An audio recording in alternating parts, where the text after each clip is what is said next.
day 2 of the National Dialogue on Coalition Governments at the University of the Western Cape. Commuters left stranded as taxi strike continues in the same province of the Western Cape. And EFF leader Julius Malema says he will not stop saying the chant "Kill the farmer, kill the boer." The issue led to scuffles between a group of white men and EFF members outside the party's headquarters earlier this week.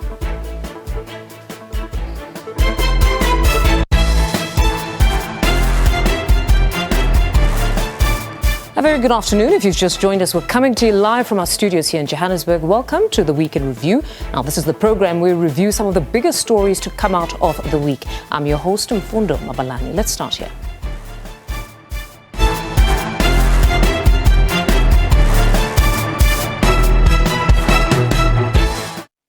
Now, Senzo Mayua's longtime friend, Mthokozi Sithwala, has wrapped up on the stand in the soccer star's murder trial. He was grilled about alleged inconsistencies in his evidence and what he deposed in statements to police. Now, Twala was one of the people inside the house when the soccer star was shot and killed. As a new witness is expected to take the stand on Monday, the defense contends there were no intruders inside the house on that night Mayua was killed on the 26th of October of 2014. In the hot seat once again as Mthokozi Sithwala wrapped up in the witness box. The defence yet again questioned Twala's version of events, where he claimed he was chased by the second intruder who was carrying a knife. You cannot give the description of the knife the alleged second intruder possessed because there was no second intruder who entered the house. Engingakusho-ke mina ukuthi wayekhona umuntu wesibili wayephethe ummese lapha ngingavele ngithi wayengekho nje umuntu ngobani wayekhona umuntu wesibili wayephethe ummese and uyena lo waphuma nami wangijaha. What I can say then is that there was a second person there who was carrying a knife. Why would I then say there was no person? There was a second person, and that person went out with me and chased me.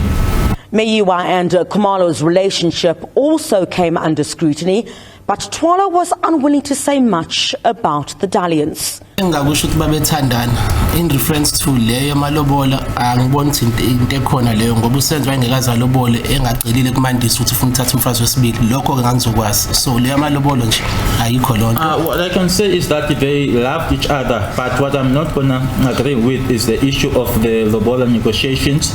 That there is no such. There is no way that Senzo would have gone on to negotiate lobola without having asked Mandisa for consent to take a second wife, and I would have known about it. So there is no such. And then his statements also came under the spotlight. The defense questioned Twala on why in a statement he never said he heard a second gunshot go off, yet he told that to the court. It is nowhere in your statement that you heard the second shot when you were outside. It only refers to the one gunshot that you heard during the incident. That was before you ran out. Yebo ku-right uqinisile futhi nalapho kodwa ke ngakusho ukuthi mawubhala statement kunezinto oyikhumbulayo after kunezinto oyikhohlwayo oyifuna futhi uyirectify na after nabo bekubhalisa statement bayakutshela futhi lokho ukuthi siyazi usingeke uzukhumbule yonke into okunye mhlawumbe ngenzeka ube ukukhumbula ngesinye isikhathi so ke njengoba ngisho ukuthi esisodwa ngasizwa ngisangaphakathi njengoba ngasho futhi ukuthi I might have heard the second gunshot outside sesibili. It is so that when a statement is being taken down from you, you remember certain things. There are things that you don't remember, and you might be able to remember at a later stage. Even when they take a statement from you, they inform you that you might not be able to remember everything now. Well, previously the court also heard evidence from a SABC cell phone data analyst that a SIM swap was done on Mayua's phone a day after he was killed. The defense also sought to question Twala on what he knew. There is evidence that a SIM swap was done on the deceased cell phone. Do you know anything about that? Iyaqala ukuzwa lokho and kuyangithusa ke futhi ke ukuthi kwenzeka lento eyenzakalile ngasekho. And it is shocking to me that that happened in his absence or when he was no more. But it is your evidence that the ID for the deceased was Miss Kelly Khumalo until the Tuesday from the day. Sorry. until Tuesday after the incident. Yebo kuliqiniso lokho ngoba ngayibona kumsombuluko. Yes, it is true. Lesibili bemnika ngangikhona futhi. Yes, it is true because I saw the ID on the Monday as well as on the Tuesday when she handed it over. A new witness, possibly one of the people who was also inside the house when Meyiwa was killed, is likely to take the stand on Monday. Crisalda Lewis, SABC News at the High Court in Pretoria. All right, now still in our courts, the private prosecution of State Prosecutor Billy Downer and News 24 journalist Karen Moore has been postponed in the KwaZulu-Natal High Court to the 1st of November. Now this comes as appeals by former President Jacob Zuma of rulings by a full bench to set aside the prosecution and enforcing the order are pending. Zuma instituted the private prosecution back in October of last year, claiming that Downer leaked confidential medical records during his corruption trial to Moore, who published it. It was the first time former President Jacob Zuma was seen in public since he returned from Russia, where he's said to have undergone medical assessments. Zuma looked relaxed and appeared to be in a good mood as he joined his legal team in court on Friday while joking with members of the media. After the full bench's ruling on Thursday to enforce the earlier order, which set aside Zuma's private prosecution, Zuma within hours gave notice to appeal, which meant the latest order was also suspended. The appeal of the execution order is set to be heard on an urgent basis by the Supreme Court of Appeal. And to allow for this, the private prosecution matter was postponed for a further 3 months. News 24 says it believes the higher court would confirm the High Court's ruling. We are extremely grateful to the KwaZulu-Natal High Court that confirmed the ruling of June, where they said that this is a complete abuse of power. The only aim of this private prosecution by Mr. Zuma is to intimidate and harass Karen Moore and Billy Downer. And this court has been unequivocal in its ruling on that matter. So we really believe this case will now go to the Supreme Court of Appeal, hopefully in the next month or two.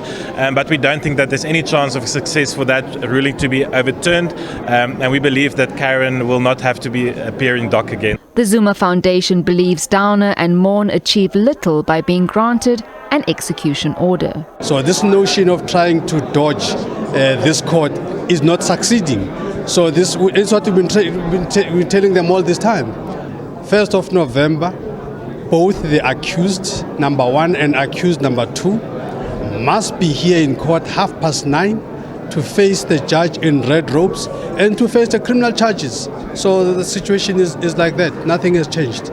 Meanwhile, Zuma's arms deal corruption trial is expected to be back on the 15th and 16th of August, when he is expected to apply for the recusal of Downer as lead prosecutor in his trial. Jade Paulser, SABC News, Pietermaritzburg.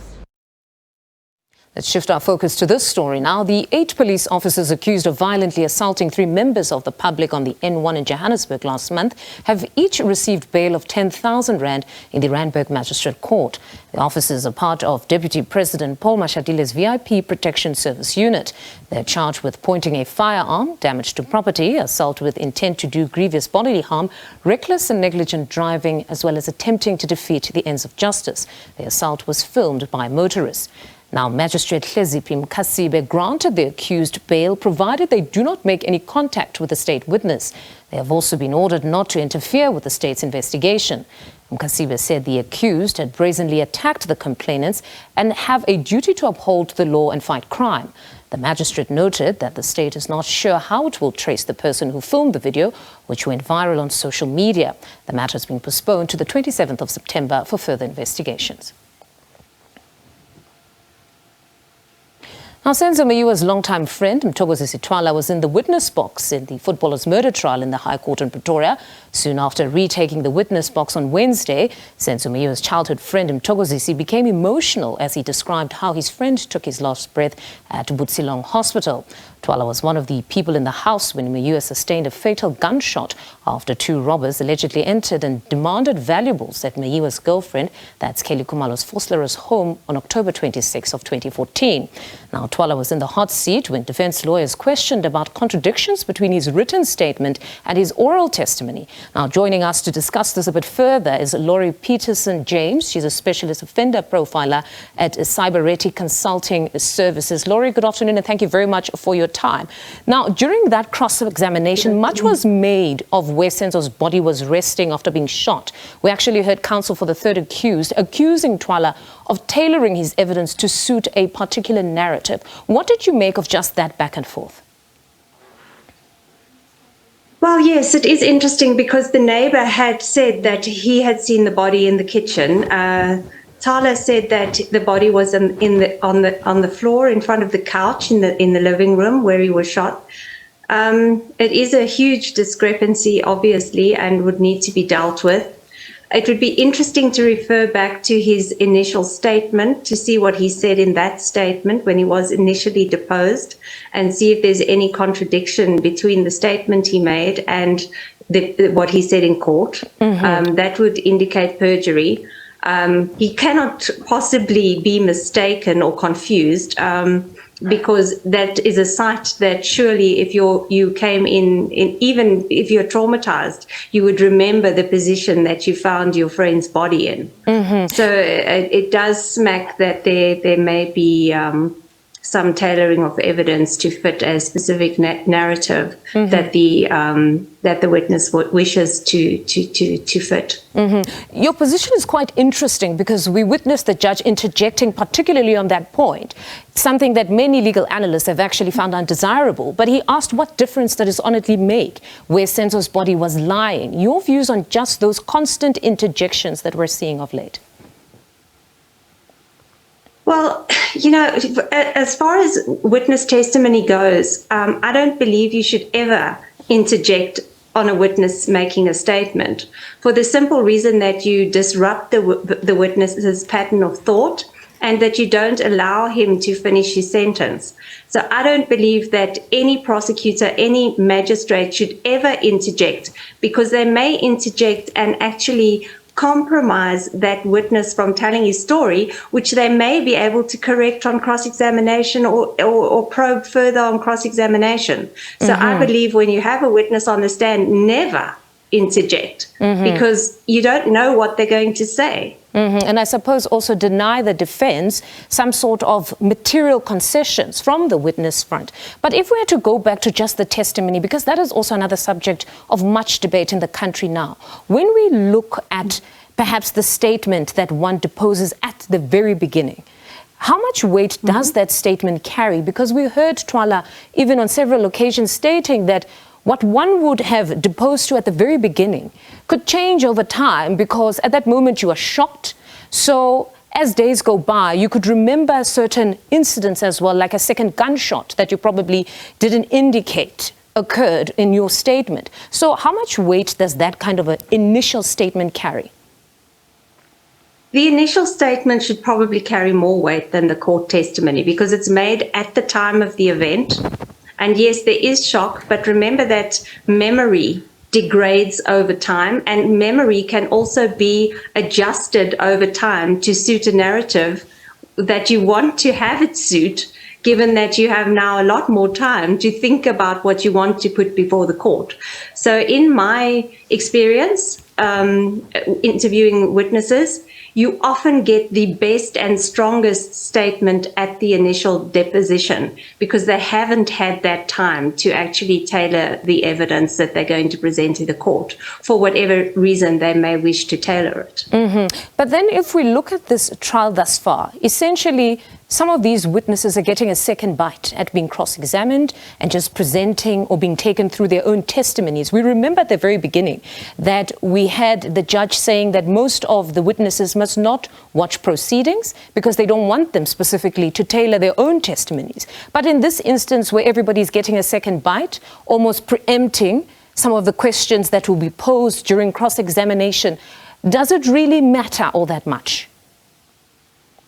Look, any witness that takes the stand is going to have had influence from the counsel that is putting them on the stand. You do rehearse your testimony with the counsel, even if you don't watch TV and discuss it between the other witnesses. And that's very difficult to police because all of these people that are now on the stand are friendly, have had long-term relationships. The chances of them not discussing their testimony between themselves is slim to none.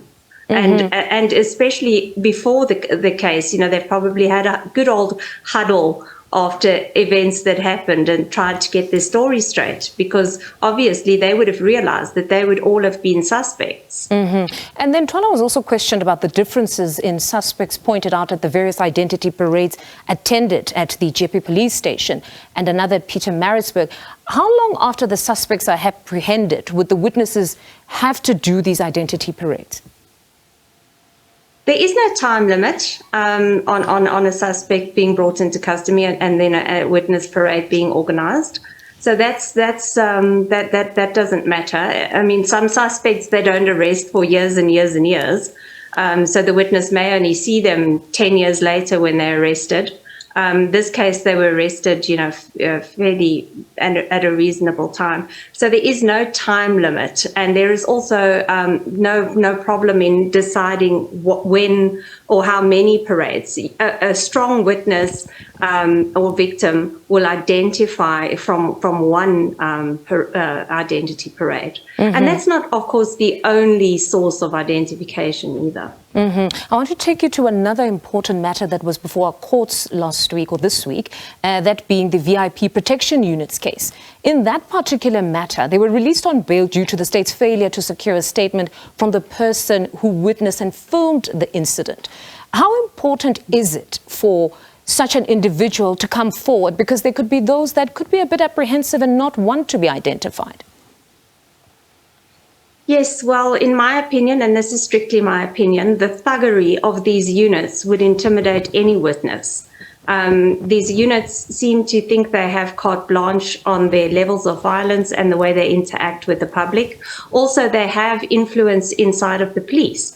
So there's no saying that they wouldn't intimidate the witnesses. I do believe that they have identified who the person was that filmed the incident, and that could be done with a Section 205 warrant, and also with the data that would be in the telephones. You get the data that would identify the device and the time that it was filmed on. So it's not difficult to identify the person, but yes, convincing that person to testify may be difficult, although it is a criminal trial, so they can be subpoenaed. They don't have to testify at their own will, but the essence is going to be on how is the state actually going to protect these witnesses, given the level of dangerousness associated with these VIP so-called police officers that and we are know no more than thugs. And we know the limitations right now for whistleblowers in the country, that clearly that legislation is yet to come into effect or actually be finalized in our courts. So it's quite a problem in Parliament, I beg your pardon. So it's quite a problem at this point where a number of whistleblowers might not necessarily be willing to come forward. But Laurie, thank you very much for your time this afternoon. That was Laurie Peters-James, Chief Operations Officer, as well as Specialist Offender Profiler at Cybereti Consulting Services. All right, to this story now, smaller political parties are rejecting the introduction of a minimum threshold in the composition of executives in coalition governments. The ATM, Good Party, IFP, Al-Jamaah, ACDP, as well as Freedom Front Plus have accused the ANC and the DA of forming partnerships to block out smaller parties. South Africa's top two political formations want this threshold to be introduced and the Municipal Structures Act amended in order to prevent smaller parties from dictating to them in hung councils. For more, we bring in our reporter Samkele Maseko, has been monitoring the proceedings there at that dialogue. Samkele, good afternoon. So it seems smaller parties have outrightly rejected that proposal of the introduction of thresholds. Just expand on this for us. Indeed, smaller parties have outrightly rejected the proposal of a threshold into the issue of the governing of coalition governments. In order to gain a seat in the legislature or the council, you need to meet a specific percentage or threshold in order to get that seat in the council. Parties like Al Jamaa, like Good Party, like the ATM have rejected this particular proposal, and the United Democratic Movement, the IFP, was not very clear on where they stand with this issue. They just said that they will support any amendment that is in line with the Constitution and the Electoral Act of the Republic of South Africa. But I'm going to bring in Mr. John Steenhuisen, the leader of the Democratic Alliance, to speak on this specific issue. Mr. Steenhuisen, smaller parties are rejecting the specific issue of the threshold that is being endorsed by yourself and the governing party. Why is it that they are rejecting it, and why are you and the ANC pushing this particular threshold? Well, obviously because they have very little confidence that meets a threshold, which in itself is quite strange, because if you're not willing to back yourself, how do you expect the electorate to back you? Obviously, they're also arguing that this is anti-democratic and against proportional representation. But if one looks at proportional representation systems around the world, including in our own continent, in all of those systems is a threshold of between 1 to 10%. We're proposing a 1% threshold in the legislation tabled by our Chief Whip, Siviwe Gachube, to ensure that we'll be able to have less fragmentation and more opportunity to form stable coalitions going forward. I think that why the ANC have come on board with this, remember we announced this in October 2022 at the press conference we had when we unveiled those bills. At the time, the ANC said they weren't interested in those bills. Now it seems that the story has changed. We said that this must be a legislative process where parties in Parliament and the public, through public hearings when that legislation is tabled, should be able to have their say on. But does this not put the Moonshot Pact at jeopardy when you've got those smaller parties whom you are trying to collaborate with to have some sort of pact to unseat the ANC? And should you have this particular threshold, you may not have those particular parties in future in order to unseat the governing African National Congress. No, not at all, because I know that what the Moonshot Pact is going to do is ensure that any party that's part of that pact is going to receive amazing support from the electorate, because they are part of the solution and part of building the new majority. The majority of those parties, they are well over a 1% threshold anyway, and I've no doubt that as more parties come on board, that will be the case. So there will be a net beneficiary of the Moonshot Pact will be parties. We're precisely trying to make the whole greater than the sum of the parts. Mr. Steenhuisen, I want to read you a line from your own statement that was released by Mr. Siviwe Gachube, your Chief Whip, this afternoon. Quote, "These laws are not designed to prop up a failing ANC. They are designed to protect the citizens of South Africa," Correct. Which is on the threshold. How do you then protect the citizens of South Africa and not inadvertently prop up the ANC? Because if you have to have this threshold of 1%, you would inadvertently, after the 2019 election, have 5 parties in parliament, which is the 5 big parties, and all the other smaller parties wouldn't be there. And inadvertently, the ANC would have bigger numbers, and yourself as the Democratic Alliance. But you're making assumptions about what the electoral results would be next year. I fundamentally believe that parties that are part of the pact are going to get significant bigger chunks of the vote, because as donors unite behind them and as South Africans unite behind them, we're going to see growth in those parties, which is precisely why they're part of the pact as well. They can see that the pathway to building a new majority lies with a pre-election pact like the Moonshot Pact that gives voters confidence, that increases turnout of opposition voters, because finally there's a path to victory, and that they will grow substantially. The Moonshot Pact will not work unless all the parties in it grow, and certainly every one of those is, I say, already well over the 1% threshold, and I've no doubt that will continue to grow as voters become excited about the prospect of an alternative to the ANC that will sweep them from office and ensure a new majority is in Parliament after the next election. Are you inadvertently through the back door having a cozy relationship with having some sort of a grand coalition with the African National Congress? Absolute nonsense. And these smaller parties must stop trying to create this arranged marriage and selling my party off through some reluctant bride program to the ANC. We're not interested. I've been very clear since our party's Congress in April. Our job over the next 15 months is to build a new majority in South Africa that focuses on uniting the opposition. Bear in mind, the non-ANC EFF opposition got 35% of the vote in the last elections. That's just 16% shy.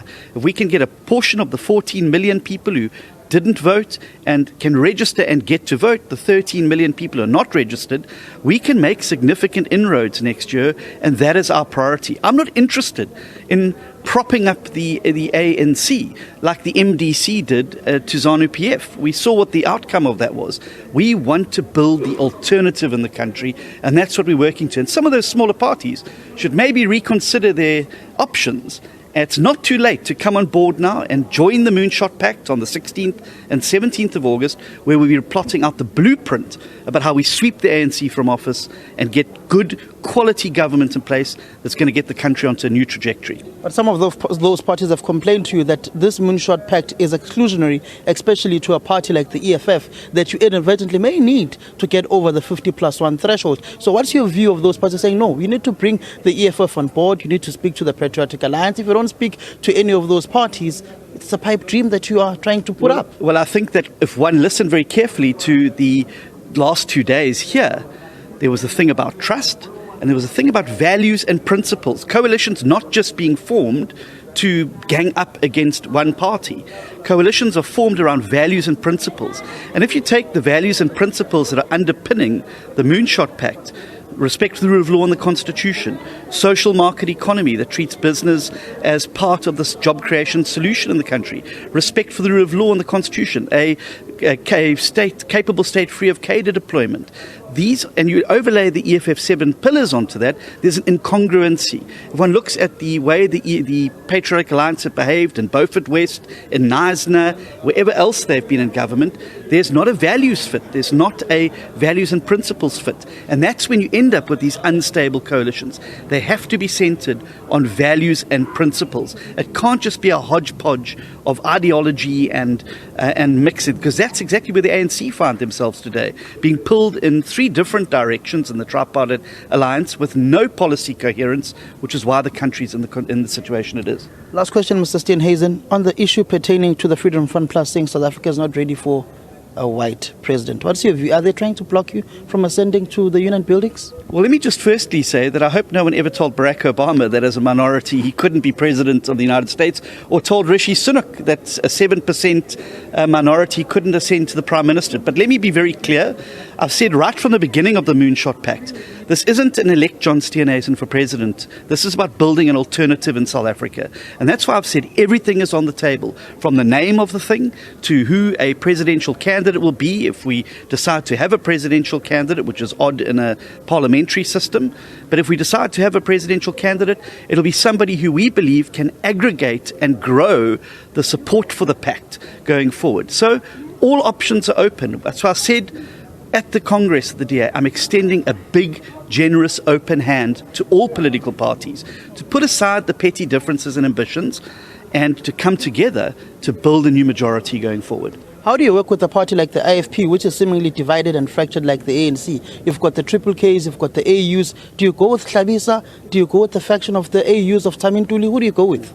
Well, I think that we're working very well with the IFP, and certainly our experience of them, particularly in the 13 coalitions in KwaZulu-Natal, and certainly in the national dialogue that we've been having and the Moonshot Pact discussions that we've been having on a weekly basis, and now independently chaired by Professor William Gumede, that they have been coherent, they've been united, and have stuck by the agreements. And, we've just signed a service delivery pact with them in KwaZulu-Natal, where I have not had that experience with the IFP. I think Mr. Hlabisa is a man of massive integrity and a really good partner to build a new majority in South Africa. And we've had good workings with him and all of the other people that you've spoken about in KwaZulu-Natal, and I have no doubt that that will continue as we go forward. When are you getting your deputy mayor in Mhlatuza? I think it's happening this week. It was announced this week. So it'll be Mr. Christo Botha who will be taking up that position. And it's, again, solidifying and also showing that coalitions can work. That has been one of the inputs I made this weekend. Don't write off all coalitions because of what happened in Joburg. We're involved in over 25 coalitions that are good, stable. They deliver good, clean, accountable governance to many, many places across South Africa and in many, many configurations of parties. And they work. You don't hear about them because they're working and getting on with the job of governing. Just your word as a resident and also the leader of the Democratic Alliance with what's currently happening here at the city of Cape Town, the taxi strike. Yeah, well, it's very unfortunate, but again, I think a misrepresentation. There are national laws passed by the national government, the National Land Transport Act. All of these regulations that the city is enforcing is national legislation. Cape Town and the Western Cape want to be a centre where law and order and the rule of law applies, and we don't have lawlessness.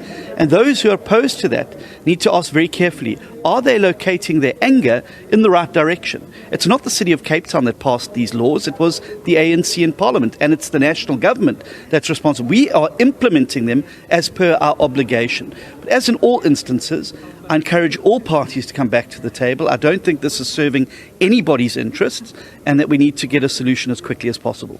Thank you very much, Mr. John Steenhuisen. That is the leader of the Democratic Alliance, speaking on the Moonshot Pact and also speaking on the issue of the thresholds that is being proposed and supported by themselves and the governing ANC. Thank you very much for that. That's our reporter, Samkelo Maseke, posing a very important or pertinent question there. That is the Democratic Alliance not alienating the smaller parties on this particular forum where they've got the coalition dialogue, whereas on one end, they're courting these smaller parties with their Moonshot Pact? Well, that's a question we'll be posing to a political analyst who'll try and make sense of all the developments there at that coalition dialogue. We'll be speaking to her in just a bit. Let's shift our focus to this story, though, now. Political parties wishing to contest all the 2024 national and provincial elections will have to fork out 750,000 rand, while independent candidates have to pay a deposit of 20,000 rand to contest nationally and 15,000 rand for the provincial poll. This is part of the draft Electoral Commission regulations aimed at supporting the recent Electoral Amendment Act. The Act allows for independent candidates to compete in general elections for the very first time. The IEC says it is the first deposit adjustment since 2014 and takes inflation into account. Not all political parties are happy with that proposal.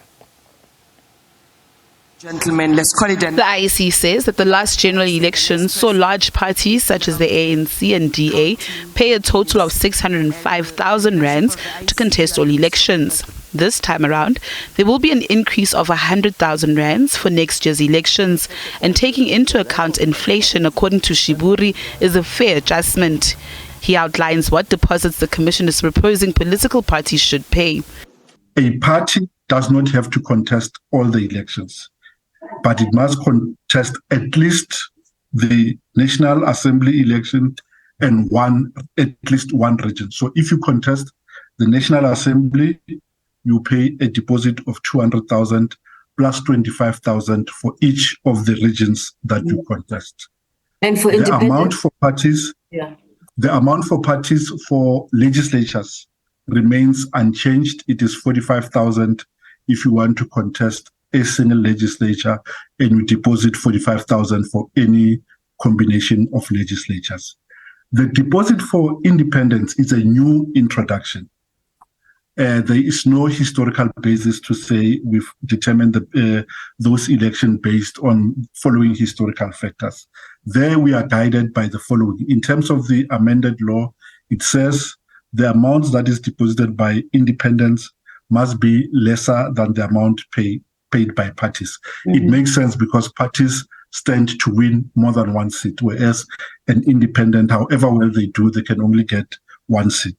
The draft regulations have been created in support of the recently promulgated Electoral Amendment Act, which provides for independent candidates to stand in national and provincial elections. Shiburi says the requirement for independent candidates to pay a deposit to register for the 2024 general elections is to ensure the integrity of the ballot paper and not restrict participation. A number of people who contest, but is to still maintain a ballot paper as a tool that enables a voter to make an informed choice. And we think that if you allow everyone to stand without any requirements, we're going to have ballot papers that are overly long and voters can't interpret them or make sense of those ballot papers. And voters may end up either being swayed not to vote or feeling pressure to make a mark and end up making a mark for a wrong person. The draft regulations have received mixed reviews from some political parties. We believe that, and this is now also according to our representatives that speak for the ANC at different levels within the structures of the IEC, we do believe that this is equitable and is fair, and so we are in support of that dispensation. But in a capitalist society, everything is money, money, money, money, money, and that's what matters to them. But we think it's defeating the purpose of multi-party democracy, because our people are poor, our people are unemployed, and they have ideas, they've got supporters, yet they don't have money, they don't have big funders, no one believes in them because they are not yet in parliament to finance them. Whilst Rise Mzansi's Deputy National Chairperson believes that the IEC's proposals are in order. We particularly welcome that the barrier to entry in respect of the deposit payable by independent candidates are modest. Furthermore, the increase for political parties on the national ballot seem reasonable, especially considering that the last increase was done in 2014. Members of the public have until the 27th of August to comment on the IEC's proposal. They may do so electronically at deposits@elections.org.za. Natasha Piri, SABC News, Johannesburg. Now, still on the IEC, the Commission is preparing for a showdown in the Constitutional Court as it faces at least 2 cases regarding the Electoral Amendment Act. The Commission will submit its answering affidavit to the Apex Court on Tuesday. The Act, signed into law by President Cyril Ramaphosa earlier this year, allows independent candidates to stand for election to Parliament and provincial legislature. But the complainants believe the Act puts independent candidates at a disadvantage. The IEC is preparing to head to court after being challenged by civil society organizations over the Electoral Act. It has been awkward, and also now that we're sitting with at least two constitutional court challenges to the electoral system, and finally the court has issued instructions. We will file our affidavit on the 8th of August, and soon thereafter it will be a public document, and I think we'll be more at liberty to speak after then once we've made the affidavit a public document. The bone of contention from some civil society groups is that the Electoral Act, which now empowers independent candidates to contest national and provincial elections next year, is unfair, specifically regarding how seats to the National Assembly are allocated. For now, there's not been a challenge to the regulations. We'll know now that we've published them if there are comments. But to the Act, there are at least two cases. The first one, I think, is an association of independent candidates. That's the organization. Their challenge is very narrow. They are only challenging the split of the seats in the National Assembly. You'll recall there's 400 seats in Parliament. Mm-hmm. And the split since 1994 has always been that 200 seats are reserved for regions, in other words, for provinces. And there's a logic to that. And if we lose that logic, we are in trouble. Mm-hmm. So the first 200 seats are split, and the split is based on registered voters in each of those provinces. Why in provinces? So that you don't have a National Assembly that is dominated by people from one province or even 2 provinces. So people are elected from regions which are provinces.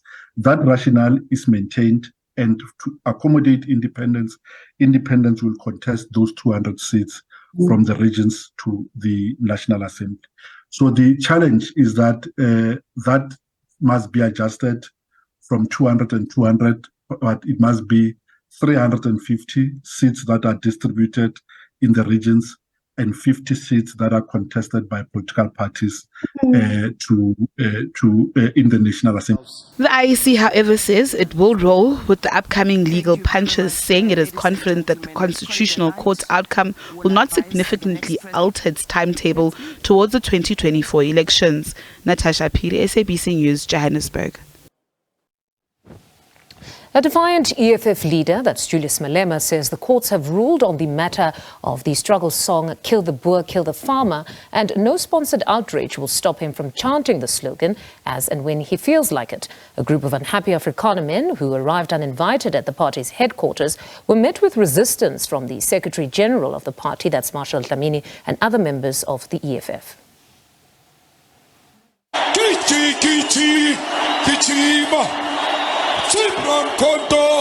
Alliance shoot to kill the mother, kill the poor, the farmer, kill the poor, the farmer.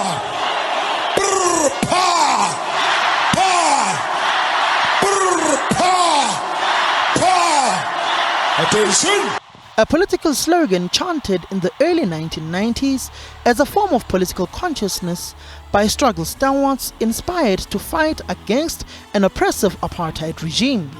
30 years on, the EFF leader Julius Malema says this slogan is not going away and sponsored outrage will not prevent him from chanting a slogan synonymous with this country's struggle. There is a court decision that must be respected. Those who have appealed it, they must go and fight it in court. We won, and we shall sing this song in line with the court decision. The Court of South Africa, an independent court, has made a declaration on this matter and is closed. This is sponsored outrage by Helen Zille. You know, black people, there are some black, clever blacks who are told by Helen Zille to get angry. Yo, Helen is angry, now we must be angry also. They wait for a magogo with a wrinkled buttocks face. How do buttocks and wrinkles go into... That's a face of a devil. A devil. Buttocks with a wrinkled face. Pretending that she's angry. If Helen Zille was genuinely opposed to this, I don't even want to talk about that illiterate John Steenhuisen. If Helen was opposed to this for real, why didn't Helen join the case? Why didn't the DA join the case when I was taken to Equality Court? Why didn't the Freedom Front join the case if they are genuine? So I'm not going to over-explain myself, and no wrinkled buttocks fake face shall make me over-explain myself. I will sing this song as in when I feel like. The political slogan has, however, sparked unhappiness from some in the Afrikaner community as some white men arrived at the EFF headquarters. They were involved in a scuffle with EFF Secretary General Marshal Dlamini and Central Command team members Vianney Pambo and Snao Tambo. Malema said they should thank their lucky stars that they were not met with the full might of the party.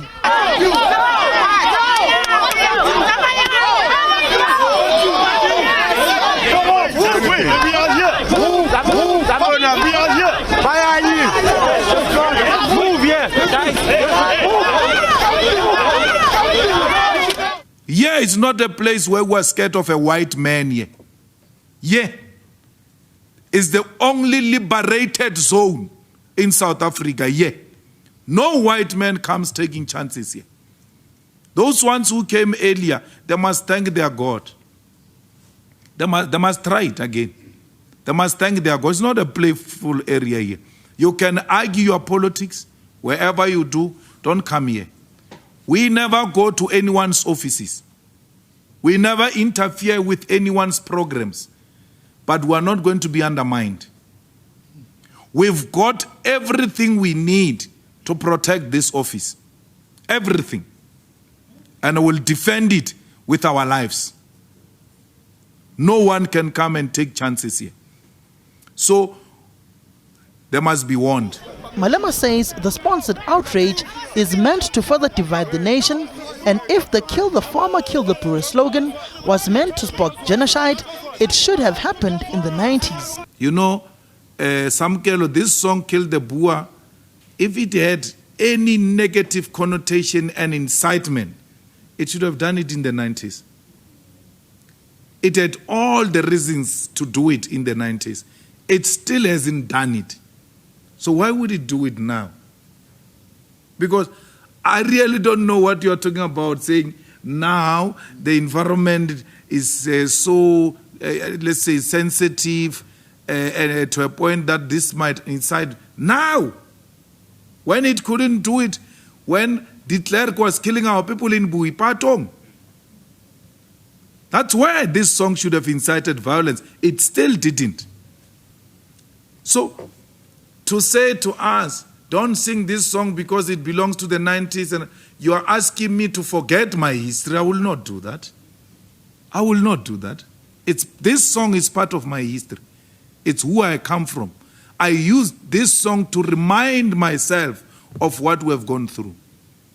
And we've emphatically and repeatedly said, the Boers and the farmers do not refer to individuals, but refer to a system of oppression.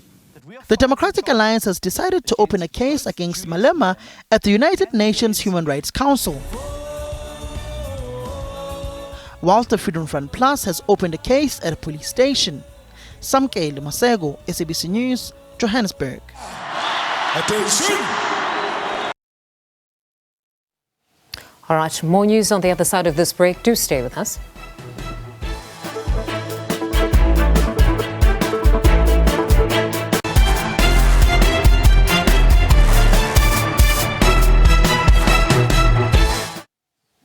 Welcome back. Thank you very much for staying with us. Now, as the minibus taxi strike action in the Western Cape moved into its second day, commuters related stories of their struggles to get home and to work. Many had to walk kilometers in the dark and dangerous areas, while others spoke of their fear amidst violence. Countless people in Cape Town could not find a way home and had to make emergency arrangements for the night. The usually bustling Cape Town station deck taxi rank is deserted. The announcement by Santaco of the immediate suspension of all services on Thursday afternoon left tens of thousands of people scrambling to find a way home. Desperate scenes unfolded at the bus terminus in town as people tried to find any way to get onto a bus.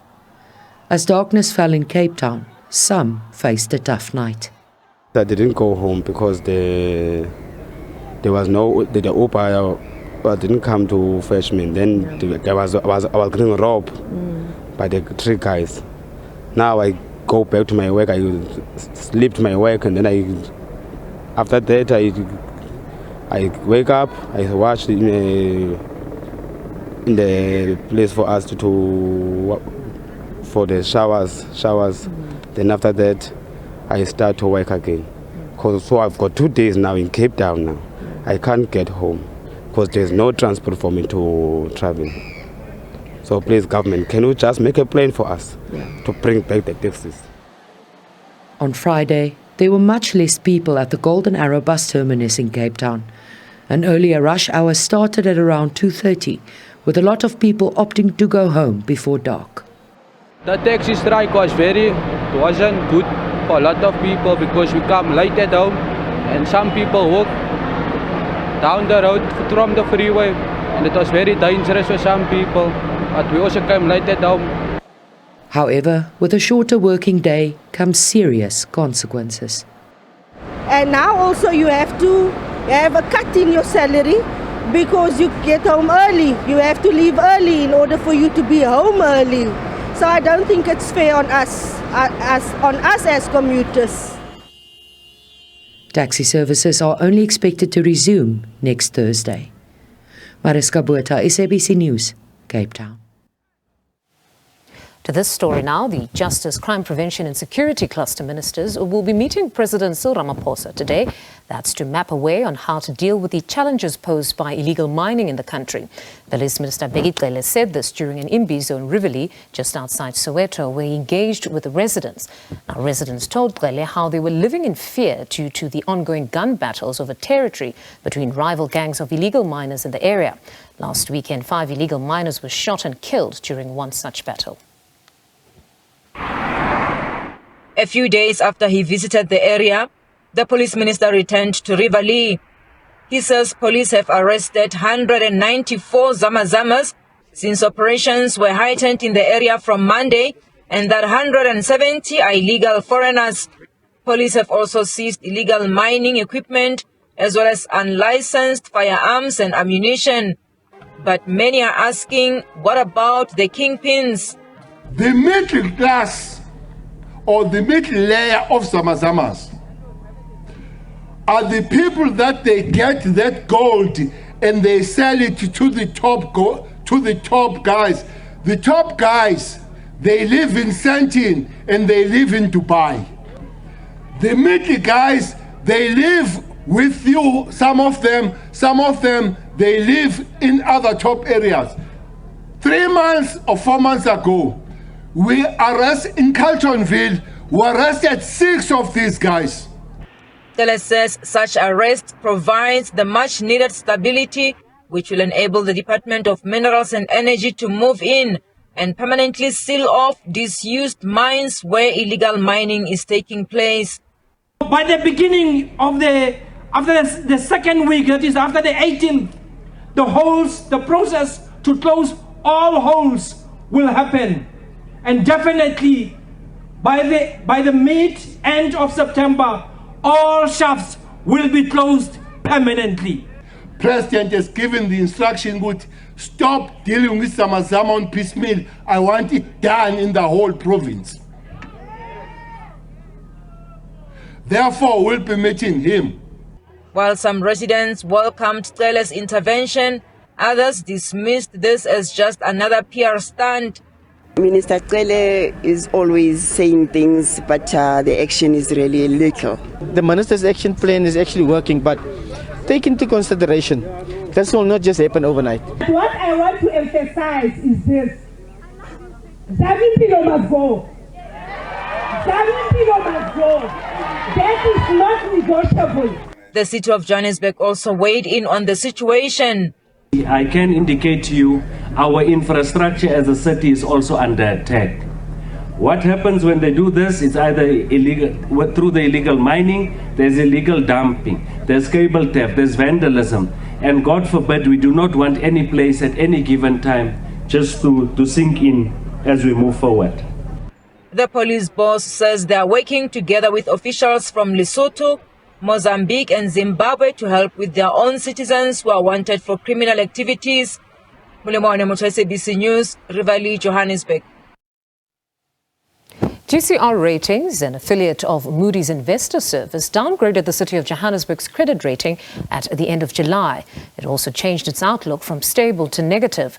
The Metro's national scale long-term issuer rating was downgraded to A from A+. The short-term insurer rating was affirmed at A1.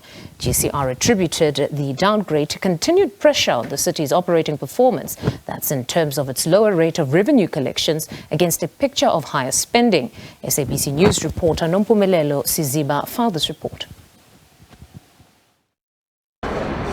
Economists and business are concerned about the latest Joburg Metro downgrade, but not exactly surprised. Johannesburg is a key metro, but businesses and households have been concerned about crumbling infrastructure and a lack of service delivery for a while. The credit downgrade merely reinforces these views and is going to be costly for the metro. Downgrade means from today, Johannesburg, when it goes to borrow funds to finance whether it's infrastructure for roads, for whatever they want to borrow, even if they want to borrow to plug the hole in their deficit, that borrowing is now so much more expensive, and the lenders or the creditors are going to bump up their price because they say you are not as creditworthy as you were yesterday.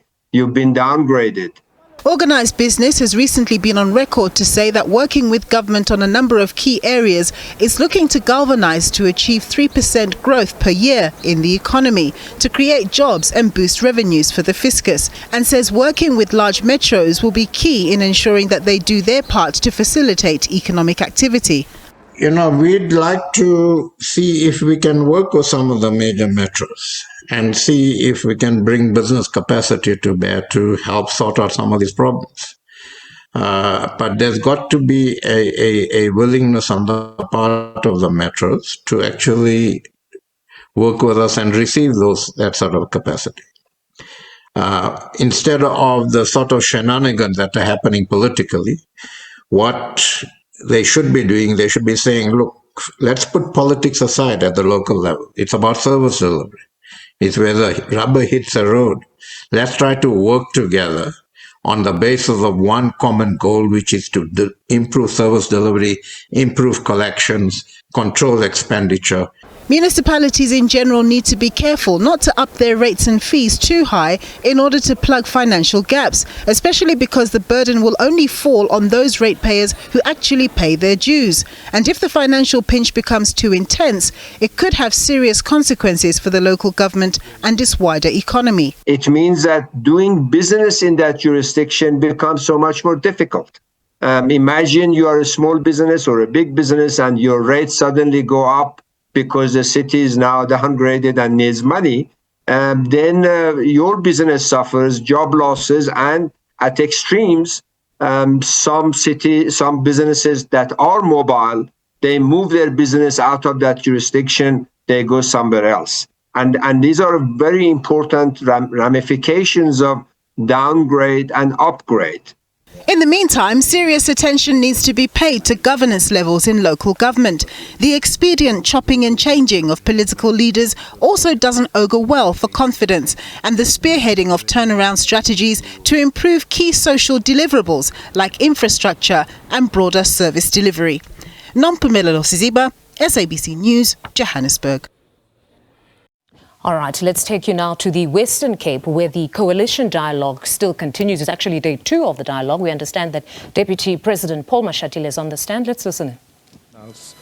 So I would like us to really acknowledge the fact that even the chairperson of the National House of Traditional Leaders is here. In fact, I bumped across him at the commission.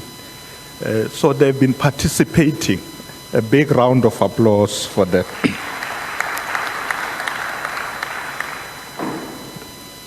The success of meetings like this, whether you call it a dialogue or a summit, is also about the preparations by those who make inputs. So I want to thank the speakers, the panelists, chairpersons of sessions, scribes, rapporteurs. A big round of applause to them.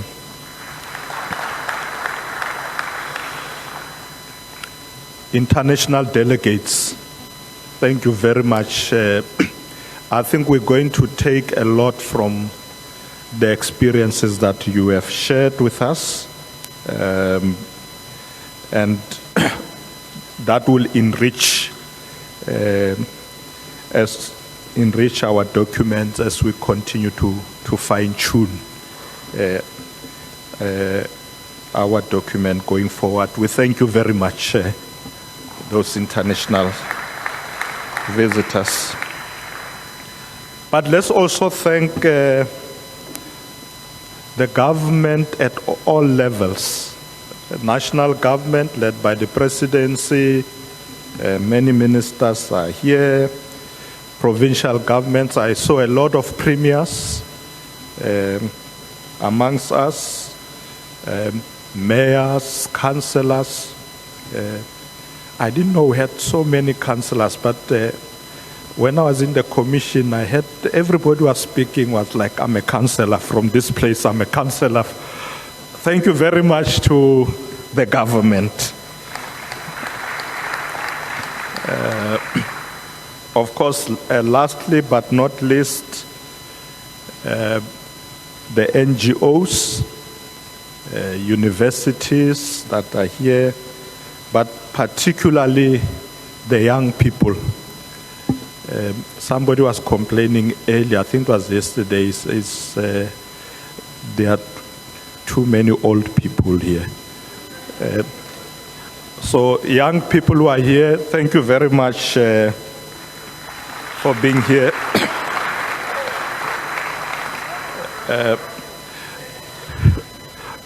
Next time we're going to make sure that a summit of this nature or dialogue should be full of young people You know, when I arrived here at the university, before I came, so I was discussing with my team, and they were telling me about the strike in the Western Cape of the taxis. And I was saying, what other risk is there? So we're discussing, and I said, have you met with the student leadership? Because they may decide to protest. So my first meeting when I arrived here, I had a meeting with amongst others, the president of the SRC. And they told me some of their challenges, and I was sitting there with the speaker, and we said to them, we are going to make sure that those challenges are addressed. Because they are real. I mean, one of the issues they raised was that no proper food at universities, and there are problems with funding. There are a lot of issues, but the DG of Education was with us, and he indicated how those issues are being addressed. So thank you very much to the youth for welcoming us to the university. A big round of applause to the young people. As I said, Program Director, I just really wanted to rise and thank everybody, because all what needed to be said this weekend has been said. We came, we engaged, we listened to one another. I think more importantly, we did not shout at one another. We made our inputs, we listened, we engaged, and we've agreed that this issue about coalition, it's something that is with us and need to be discussed, and we must learn for those who have walked this road before us. So we must be prepared to learn from others, but we must also learn from our own experiences. I was sitting with some of the colleagues, and we were saying, you know, at the beginning of this democracy, right from 1994, the founding fathers of this nation engaged with other parties. I recall very well that there was a time we worked with the National Party. I think you'll recall the government of national unity. And it was just only not national, even in provinces. I'm sure Honorable Masondo will recall when I was with him in Gauteng, we sat in the executive with the National Party in Gauteng. So this issue of working with others, taking into account the context in which we are as a nation, is very important. It's not a new thing. It happened in the president of the IFP in KZN. The IFP and the ANC worked together in a government of provincial unity. So since 2026, there have been various forms of coalitions taking place, and we have now identified where the weaknesses are. So this dialogue really is to say, how do we make it work properly? Because if you ask all political parties here, why do you exist? None of them will say, we want power, we want resources. All of them will say, we want to serve the people. We think we can do it better. So all of us want to serve the people of South Africa. And therefore we agree that we'll look at this framework, as we have said now in the session, where Comrade Joel was chairing, that we'll look at this framework, we'll ensure that going forward, whether we need legislation, regulations, all those things are going to be looked at. I think the most important thing for me is that let's remove suspicions. There were inputs yesterday that suggested that the ANC and the DA has made some deal. Now they are using this to rubber stamp that deal. There is no deal. There is no deal. We are here to make sure that we come up with a framework that is agreeable to all of us, all parties. So we need to entrench trust when we deal with these issues. And I think from international delegates, that issue was emphasized, the issue of trust. We collaborate, we engage, but there must be trust. If we suspect one another, we will not going to succeed. So I'm hoping that we will ensure that we work together going forward. There are issues that we need to address, that we agree on, all of us. We want stability in the country. We want economic growth. We want a South Africa that is prosperous. That's what we want to build. Good governance. A country where the economy grows and creates jobs for people. So it's not just growth for the sake of it. Stable governments at all levels, national, provincial, right up to the villages. Those local municipalities, we want them to be stable, to be run by people who have the requisite skills. I think that has been emphasized. Let's appoint the right people for the right jobs. Let's have leadership that is focused.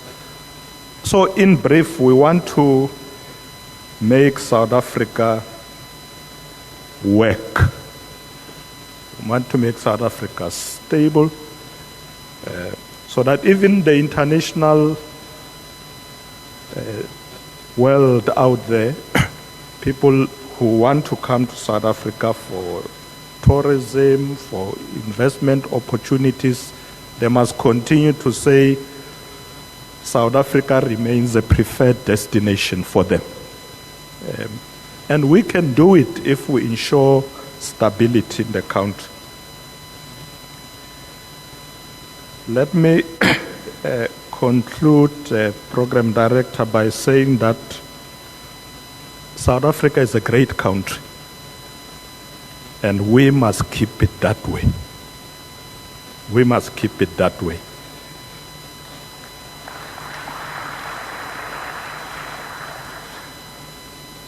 We must keep South Africa as a great country for generations to come. It's not just for us, for generations to come.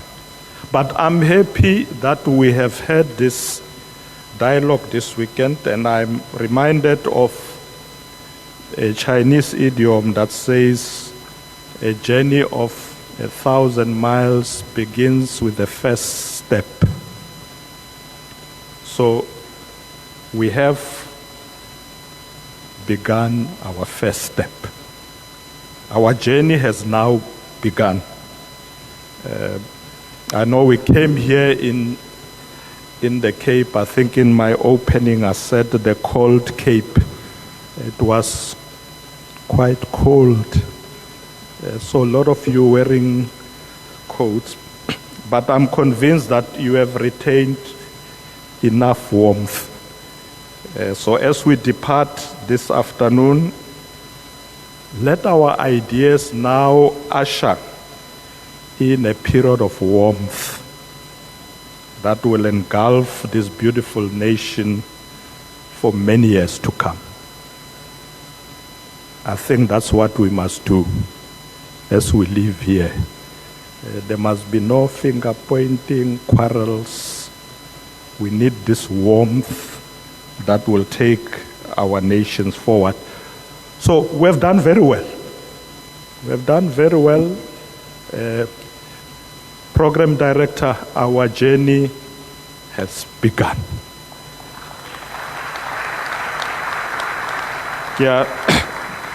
Kia le leboga kaofela.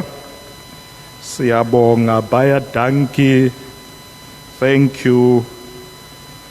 Akhensa.